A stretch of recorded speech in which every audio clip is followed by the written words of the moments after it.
BJP की राष्ट्रीय कार्यकारिणी की 2 दिवसीय बैठक का समापन हो गया। इसमें पूरे देश के राष्ट्रीय और प्रदेश स्तरीय नेताओं ने हिस्सा लिया। इस दौरान पार्टी के राष्ट्रीय उपाध्यक्ष डॉक्टर रमन सिंह ने एक प्रस्ताव पेश किया। इस प्रस्ताव पर बीजेपी कार्यकारिणी ने मुहर लगाई। इसके साथ ही प्रस्ताव के मुद्दों पर चर्चा की गई। इस दौरान पार्टी कार्यकारिणी के नेताओं ने प्रस्ताव के मुद्दों को राष्ट्र हित में बताकर अपनी स्वीकृति जताई। इसके अलावा कई नेताओं ने सुझाव दिए। वहीं आगामी 5 राज्यों में होने वाले विधानसभा चुनाव की रणनीति को लेकर कार्यकारिणी में मंथन किया गया।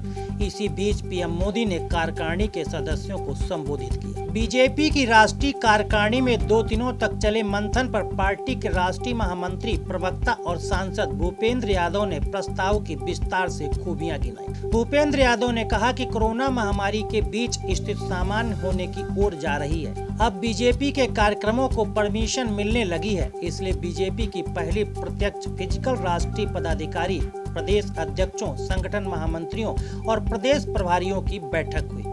हालांकि पार्टी ने पिछले 1 साल कोविड पीरियड में अपनी मौजूदगी पूरे देश में बनाए रखी है। यह सक्रियता डिजिटल और वेब मीटिंग के माध्यम से जारी रही है। पूरे कोरोना के कार्यकाल में विपक्ष, खासकर कांग्रेस के द्वारा झूठ और भ्रम की बुनियाद पर देश में अनावश्यक भय पैदा करने की कोशिश की, लेकिन उनकी हर कोशिश पूरी तरीके से विफल हुई।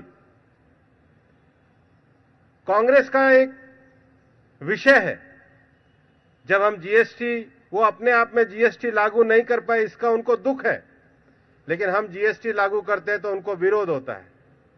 वो अपने संकल्प पत्र में एपीएमसी से लेकर के कृषि में सुधारों की बात करते हैं। उनकी सरकार के समय में, मनमोहन सिंह जी के समय में कमेटी की रिपोर्ट आती है, लेकिन हम एपीएमसी को साथ रखते हुए किसानों को एक वैकल्पिक मार्ग देने के लिए बड़ा सुधार करते हैं तो कांग्रेस विरोध करती है। हम राम मंदिर बनाने की बात करते हैं तो हमारे खिलाफ तरह तरह के प्रश्न उठाते हैं। आज राम मंदिर बनने जा रहा है तो कांग्रेस के लोग चुप हैं। 370 जैसे विषय पे, राष्ट्रीय एकता के विषय को हमने आगे बढ़ाया है। और हर विषय में छींटाकशी करना, लोगों के स्वास्थ्य के साथ खिलवाड़ करने की बातें करना, वैक्सीन आई तो उसका भी विरोध।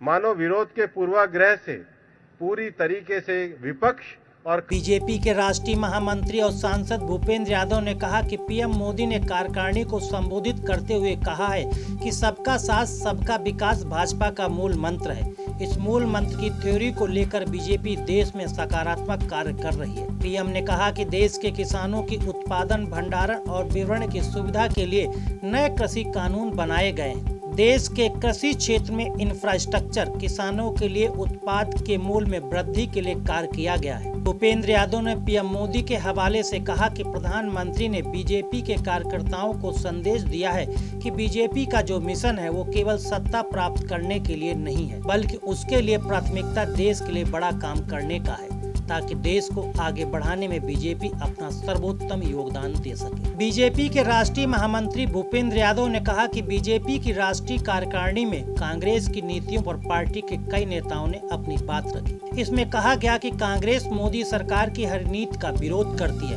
उसका विरोध पूर्वाग्रह से ग्रसित होता है। कांग्रेस कोरोना काल में सरकार के कदमों का विरोध करती है। जब देश में वैक्सीन आई तो वह वैक्सीन का विरोध करने लगी है। वहीं कांग्रेस मनमोहन सरकार में जीएसटी ला रही थी, लेकिन इसे लाने में नाकाम रही थी, तो अब जीएसटी का विरोध करने लगी। इसके अलावा राम मंदिर और अनुच्छेद 370 जैसे मुद्दों पर भी विरोध करती है। अब कृषि कानूनों का विरोध करने में जुट गई है। जबकि कृषि कानूनों में सुधार की योजना तो कांग्रेस ने खुद ही अपने चुनावी घोषणा पत्र के एजेंडे में की है। यही काम पीएम मोदी ने कर दिया है तो कांग्रेस के पेट में दर्द होने लगा है।